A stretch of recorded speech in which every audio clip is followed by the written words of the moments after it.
Hey up everyone, what's going on and welcome back to Sheffield United, where I must start with a warning because in case you haven't seen the last episode, there was a chance we could win the title with the last 3 games of the season to go. If you've not watched that episode and found out how that all concluded, you need to watch that now because there will be spoilers at some point very soon, I would imagine. If you are all caught up, let's get on with the transfer news because there's a lot. We'll start with the outbounds as we always do. Now, Jordi Alba has declined physically quite dramatically. He went for just under £3 million. Could have maybe got more for him. I don't know. But he's gone to Salzburg. Rejected a few other clubs first. I don't know why. But he's gone to Salzburg eventually. He was a stopgap while Meza got better. Meza got better a little bit faster than I expected him to. So Alba's gone. Ruggeri's still here to play back up to Meza. Similar situation on the right-hand side. There's reason for this as well. £9 million we got for Nacho, which considering he came in on a free, absolutely take. I think Alba was in on a free as well. So it's worth noting that these are just pure profit, minus the wages, of course, we spent on them last year. But £9 million for Nacho, 33 years old, physically still all right. But yeah, £9 million, definitely take. And same kind of deal with De Siglia, whose natural fitness is a massive problem. He's 30, but he was declining really quite quickly, considering that. He's gone to Udinese for £11.5 million. Yes, considering he was third choice behind Nacho and Walker last year, yes, he played 4 times. £11.5 million for someone we brought in on free as well. Ryan Bruce has finally gone for actual money. £12.5 million, I think, is what I settled for. Yeah, just under £12.5 million. He was never going to be good enough.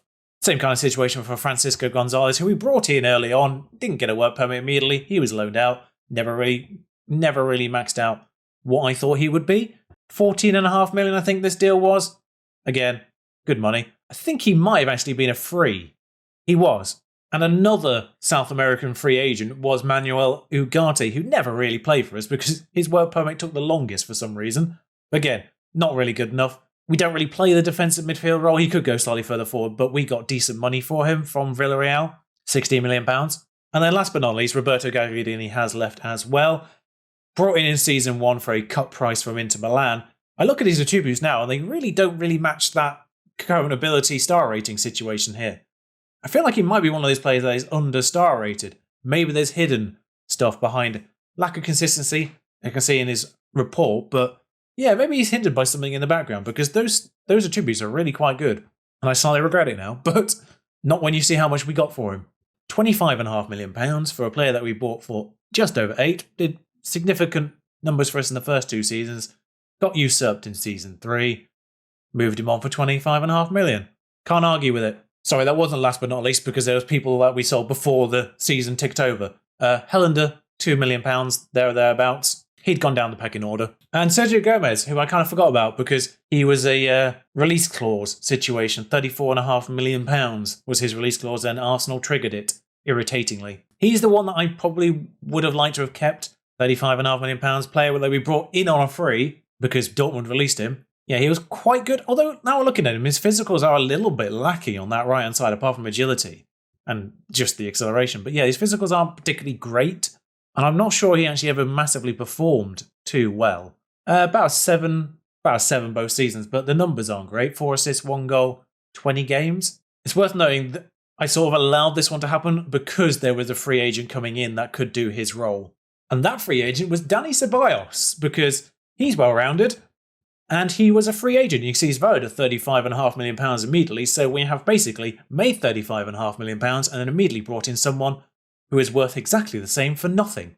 But he is essentially a utility midfielder squad player, has agreed to that. So welcome Danny. And with losing Sergio Gomez and Roberto Gagliardini, did mean there was a little bit of a gap in midfield. I did and ah whether or not to get Curtis Jones back in on loan. I eventually said yes because they agreed to £20,000 a week again. The weird thing was, it actually said they were considering giving him a chance at Liverpool, and then they still agreed to give him to me for £20,000 a week, which is nowhere near the maximum of his wages. But never mind. FM being FM. So we still have Curtis Jones if we need him. However, Scott McTominay was transfer listed by the new Manchester United manager, and I figured, alright then. He has everything that I want in a ball-winning midfielder, which is now what we're going to play this year. And he again agreed to be a squad player, so welcome Scott. Also, of course, homegrown nations. So Scottish fits that criteria. Really doesn't have any cons of any important note. lack of flair, but I don't need flair from a ball-winning midfielder. Welcome, Scott. 26 years old, homegrown, can't really ask more for a squad player. I figured we had a lot of midfielders and none of them was homegrown. Might as well get someone who actually is. Those mentals great for mentoring as well. Speaking of homegrown, Kyle Walker isn't getting any younger, so I figured we need to do something about the right-back situation and, well, Max Aaron's had a release clause. Someone else wanted him, so I figured I better move on that release clause quickly. They didn't trigger it, interestingly. They went slightly under it, so I figured might as well just pay the extra 3 or 4 million that they weren't doing and trigger the release clause. I think it was West Brom, actually, who of course nearly got into Europe last year. Physicals, really good. Mentals, really good. Technicals, really good as well. Maybe could do with being a bit better on the technical front for this level, for a squad of our quality now, but 3.5 stars, English, homegrown nation. Kyle Walker can now play backup. You did see that we sold 2 right backs. You probably were expecting me to have one in, considering Izzo isn't really a natural right back backup. Izzo's still here. The reason we sold Helander, by the way, was the Thiago situation, who I think I highlighted. I might have shown him in a moment. Does have a work permit, thankfully, now, Thiago, so we will probably have him as that 5th choice backup going forward. Maybe not even 5th choice. The reason why he might be 5th choice, by the way, is because we have a new 1st choice central defender, transfer listed Christian Romero from, well, the stripy animal that is Zebra. He's played 9 times in 3 years for them. I don't understand it. Bought for them for 23 million. Has been on loan, actually, at Atalanta. Played 9 times last year with a 7.23.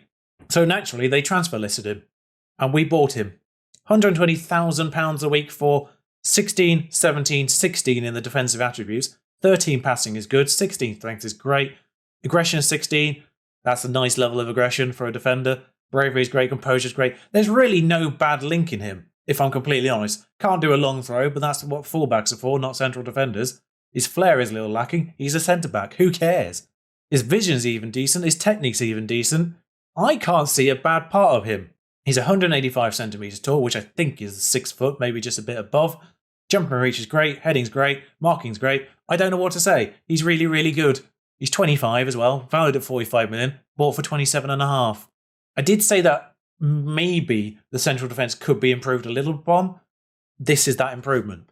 Harry Maguire, proving a problem, by the way, wants over £200,000 a week, which obviously I'm not going to give him. I'm obviously not going to pay Harry Maguire more than Neymar. Come on, Harry, be reasonable. I'm also just going to quickly mention Yaniv Alfazi, because depending on how many more seasons we do, he might become a decent goalkeeper. Israeli from FC Emmen, 18 under 21 caps. He might be good. It's worth noting, having a player like Neymar is really helpful when it comes to scouting potential abilities, because if your potential ability is higher than Neymar, or on par with him, then get him in. And he has, as a goalkeeper, a potential ability equal to Neymar, according to our very good scouts. Israel is a fascinating country this year for youth prospects, by the way. Keep an eye on them in this year's game. Keep an eye on their under-21 squad, because they are producing a surprising amount of good players this year on FM. I seem to have noticed. Also, a quick note on Thiago, just in case I didn't show him. I think I might have shown you Zarip, actually, later on. But Thiago came in, didn't get a work permit, so I loaned him out to Hull last year, where he did well and actually scored a goal at Hull. But yeah, he's really good. 16, 14, 16. Not quite there. 15 determination. He will develop. And again, potential ability 4, maybe 5. That's being marked against Neymar again. Don't forget that. He might be good. Doesn't have a face. We'll sort that out soon. But I haven't played any matches. I'm bringing you the Community Shield, which I realise I think I had in Season 1, of course, because we won the FA Cup. And at that point I said, nobody cares about the Community Shield. I actually care about the Community Shield this year now, because we've got the FA Cup, we've got the Premier League. If we can get the Carabao Cup and the Community Shield, that's the 4 domestic trophies I actually wanted this time. Chelsea, by the way, beat Manchester City for the FA Cup final and then promptly lost to Liverpool in the Champions League final. It was all English, by the way. I forgot to sort of focus on that. Liverpool won the Champions League again over Chelsea. Frank Lampard's still in charge, as we saw last time. I mean, back-to-back Premier League titles for Lampard. We'll do that. Gerrard, meanwhile, unemployed after an unsuccessful spell at Sheffield Wednesday. I'm sorry, Leonardo Jardim is the one they replaced him with. Naturally, Monaco, Watford, Sheffield Wednesday is the natural progression of clubs for Jardim. This is more important than any of the signings I've made. There's one still coming, by the way. I should just mention the finances. Our transfer budget is 106 million thanks to all those sales. I don't know what to do with it. I did go Project Mbappe for a moment, and my board offered them 112 million for him. He didn't want to come. So there have been a few little tweaks to the system, not a lot. I've just removed the attacking aspects from 2 of our roles, Neymar and Aaron's. Neymar can't really tackle, but I've just pulled them back because it just provides a little bit more stability according to what I've researched. Yeah, I've gone really in-depth with it a little bit. We've changed the midfield roles to Ball Winner and Carolero, which apparently is quite good this year now. I've heard that combination is quite good. I've sort of looked around a little bit.